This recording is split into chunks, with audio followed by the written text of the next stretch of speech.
Alright, hello! Welcome to another video. Wow, so soon. Anyway, what I wanted to do for our next video was, I think either I'm putting the vlog up before this one or after this one. I really don't know. So, what I thought, what would be good for a review video? Just one movie? 2 movies? 3? No. An entire franchise. And if you know me, you know that my favorite franchise is Star Wars. God, how I love these movies. Anyway, I wrote down a couple notes. I went through and watched every single one of them. I actually didn't. I've seen it, probably all of them, more than 100 times. So they're just embedded in my brain now. Alright, without further ado, let's get started. These reviews are based on just not what I think personally. If this was personal, most of these would be 10 out of 10s, to be honest. What I'm going for is actually point by point what I think is factual and what I think it should be actually rated. What I'm trying to do here is I'm trying to give it each film fair review. Prequels aren't going to get much help, but the other films will too. Trying my best not to do personal opinion. But, you know, I can't promise anything. These are fake, by the way. These are just for comedic purposes. Prequels. Episode 1, shit. Episode 2, shit. Episode 3, less shit. Moving on. No, I'm just kidding. Alright, so, Episode 1 gets a 3 out of 10. And because, you know, there are some good things in it. You got the pod racing, which was alright. But the best thing to come out of that is obviously Qui-Gon Jinn, Darth Maul, and Obi-Wan. Those are the best things that could ever come out of that movie. But then, you know, there's the child, Anakin Skywalker, and there's also Jar Jar Binks. And God, is that terrible. So that's why it's a 3 out of 10. Attack of Clones, 2 out of 10. Technically worse movie because, you know, somehow Hayden Christensen made it even worse. Yes, I've said it. Just the whole thing about sand and just the awkward chemistry between him and Natalie Portman was just awful. 2 out of 10. It's not even a 1 out of 10 because of the lightsaber fights, and you get to see the clones fighting in there. You see all the fighting. I can't even remember it. It's just so bad. The dialogue is god awful. Jesus Christ. But yeah, and then the fight at the end with Dooku, that kind of gives it a couple points, but not as much as the first episode. So 2 out of 10. Episode 3, the best of the prequels by default. 5 out of 10. Third act is definitely the best part of that movie. The character of Anakin Skywalker is actually way better now. There's a lot of darker moments in that. Cuts off Dooku's hand, kills him, starts to learn more about the dark side. Him actually, when he's not talking and you see him just killing everybody, that's one of the better parts of it. And throughout the entire prequel series, I just gotta shout out Ewan McGregor, who played Obi-Wan Kenobi. It was easily the best part about the prequels. Alright, so moving on to A New Hope, and this gets a 9.5 out of 10. The reason being it's not a 10 out of 10. Alright, calm down. What? The reason for it not being a 10 out of 10 is because it feels a little slow. You know, if I've never seen a Star Wars movie, I would say that it's kind of a little bit slow at the start, and then building up to the third act, it moves on a bit faster. But other than that, it is almost a perfect movie. That's what I feel, just compared to the other ones. Other than that, it's excellent. It's not super slow where it gets, okay, I'm bored now, like my friend says all the time. Steven, I'm calling you out. Here are the points why it's 9.5 out of 10. It's the beginning of this beautiful franchise that we like to call Star Wars. I don't know which other ones could top it. It's got excellent characters. Each character that is introduced to this movie has its own unique trait. It's amazing what they do with it. It's honestly, it's pretty cool. Luke is amazing. He's naive at the start. Obi-Wan Kenobi, amazing wise teacher. Han Solo, perfectly sarcastic. I love Harrison Ford. Chewbacca, doesn't really say much English, but is pretty amazing. Darth Vader, awesome villain. Just Grand Moff Tarkin or Governor Tarkin. But just every character in this film is unique and is excellent. Princess Leia, even just hilarious. She's one of the stronger characters in this film. And the New Hope, it's easy to follow at times as well. It's very easy to follow. You're immediately sucked in at the very beginning, going, okay, what's going on right now? And then they explain it so well, which some films have a hard time doing. John Williams' music, it's just so beautiful. My favorite part in this film by far is when Luke is standing out on like the sand hilltop and he's looking at the two suns, and that theme music plays in the background. It gives me the chills every time. It's easily one of the best moments in the Star Wars series. It's got a great ending for setting up future sequels, which it doesn't have to. It's perfect. He played it smart by not killing off Darth Vader at the very end. Yeah, but that's basically it. New Hope, it's almost a perfect movie. For me, it's a little slow at times, but it's almost a perfect movie. Now, Empire Strikes Back.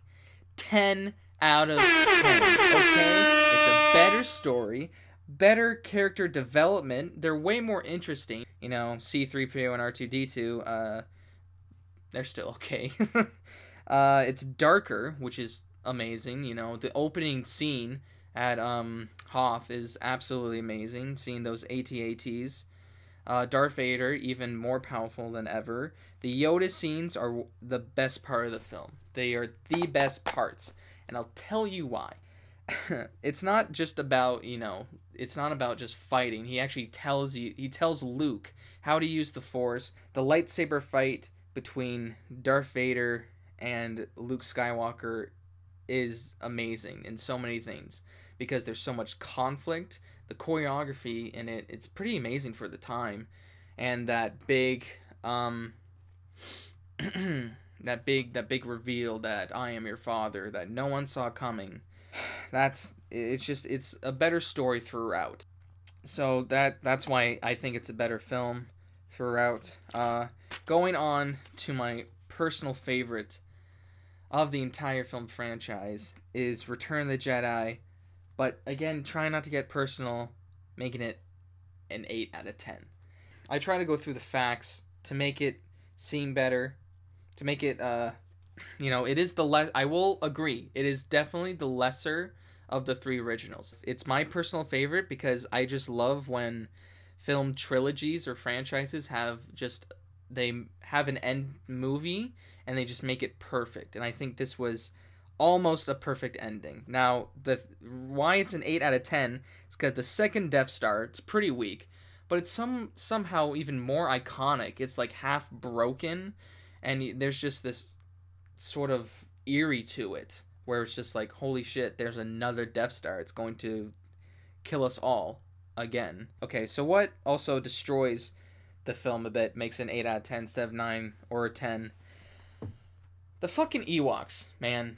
Okay, I love them, but I'll defend them in real life, but honestly, they're fucking stupid. Like, they're teddy bears, and they take on the Emperor even says, the best in his legion, and, they beat him with sticks and rocks. That doesn't make sense. They should have been Wookiees. That's what they should have been. They definitely should have been Wookiees.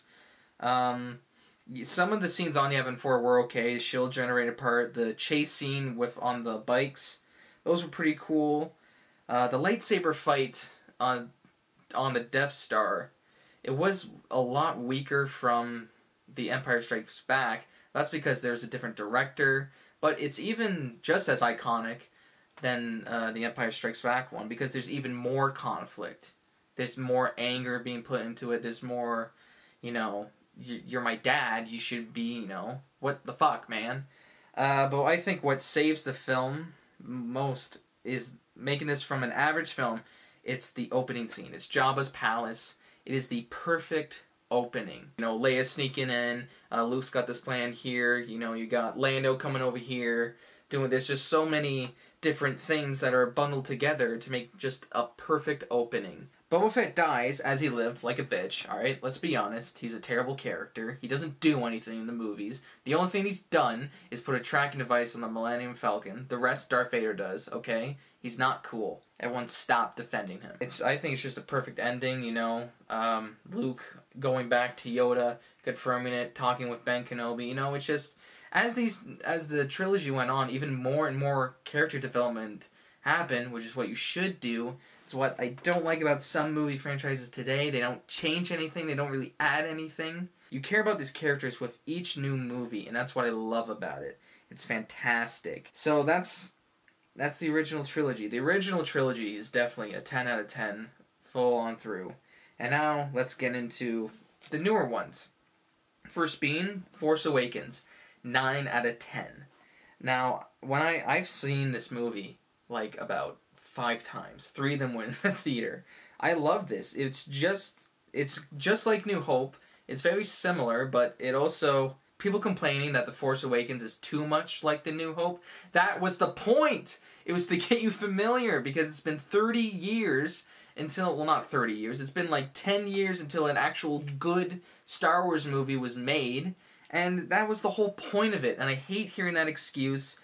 But I will say, if they do the exact same thing, if they make Episode 8, Last Jedi, the exact same as Empire Strikes Back, then I'll be like, okay, this is bullshit, you can't do this anymore.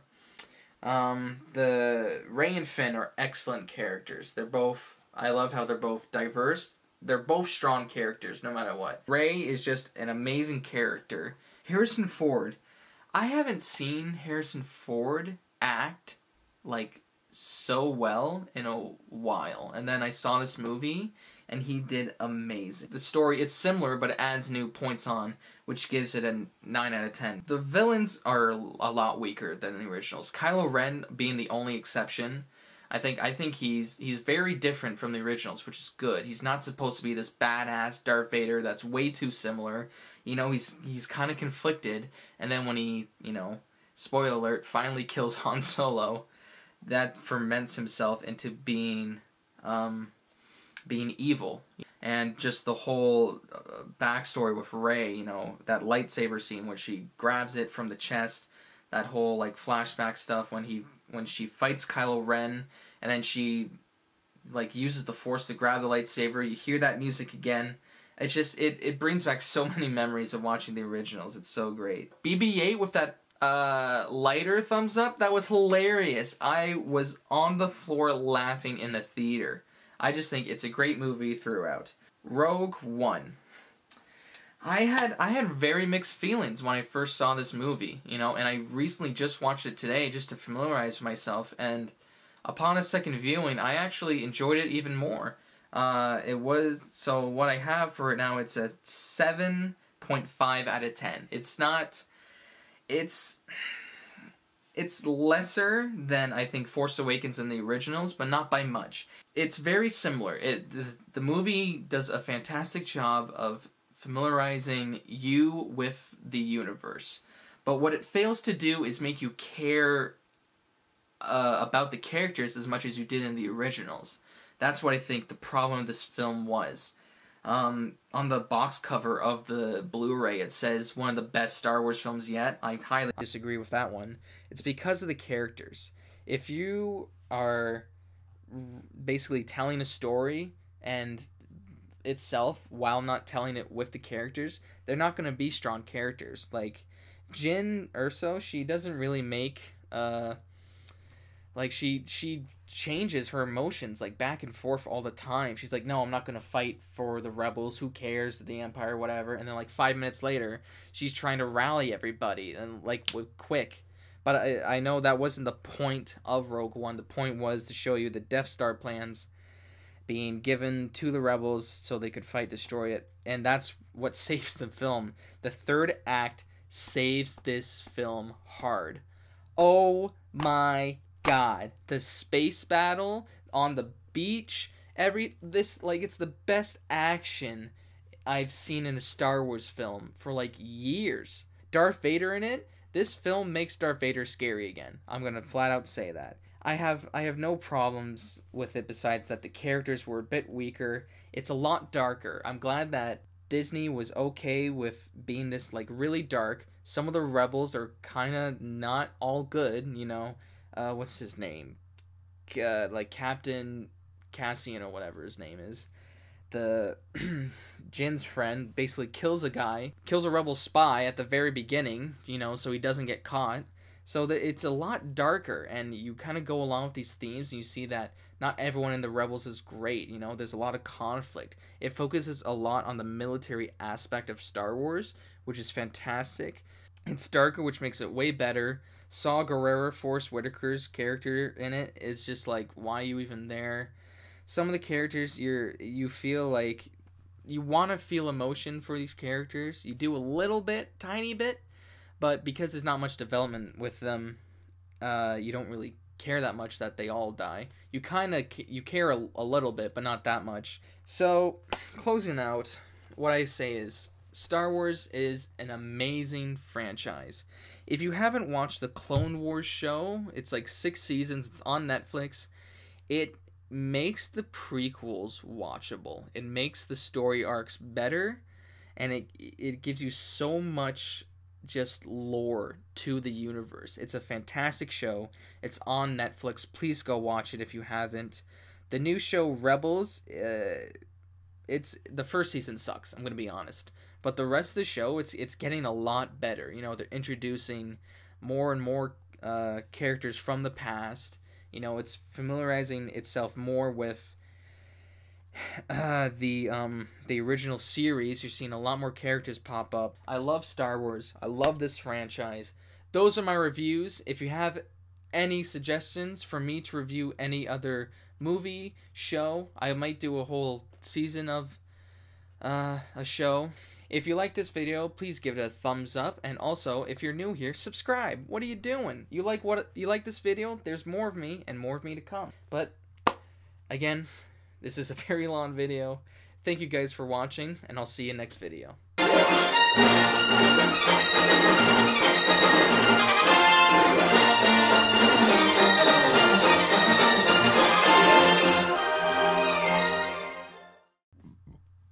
Excuse me, Jesus Christ.